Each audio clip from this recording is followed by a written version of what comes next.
കേൾക്കാൻ പോകുന്ന വചനം വളരെ വളരെ പ്രധാനപ്പെട്ടതാണ്. ഇത് ശ്രദ്ധയോടെ നിങ്ങൾ കേൾക്കുമെന്ന് ഞാൻ വിശ്വസിക്കുന്നു.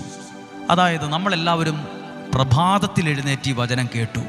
പ്രഭാതത്തിൽ മർക്കോസിൻ്റെ സുവിശേഷം 1:35 എന്നറിയാമോ? അവൻ ആദിരാവിലെ എഴുന്നേറ്റു. രാവിലെ എന്നല്ല, ആദിരാവിലെ എഴുന്നേറ്റ് ഒരു വിജന സ്ഥലത്തേക്ക് പോയി. അവിടെ ഏറെ നേരം പ്രാർത്ഥിച്ചു. പ്രിയപ്പെട്ടവരെ, നിങ്ങൾക്ക് ആഗ്രഹമുണ്ടോ അസാധ്യമായത് ജീവിതത്തിൽ സംഭവിക്കണമെന്ന്?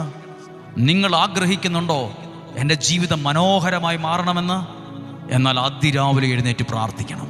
അതിന് ഒരു വചനം പരിചയപ്പെടുത്തി പ്രാർത്ഥിക്കുകയാണ്. ജ്ഞാനത്തിൻ്റെ പുസ്തകം 16-ാം അധ്യായം 25, 26, 27, 28, 29 വാക്യങ്ങളാണ്. ഈ വചനം വായിക്കുമ്പോൾ നമ്മളൊരു പ്രധാനപ്പെട്ട കാര്യമാണ് പറയാൻ ഉദ്ദേശിക്കുന്നത്. അതുകൊണ്ടാണ് അല്പം ആമുഖം കൂടിപ്പോയത്. 25-ാമത്തെ വാക്യം,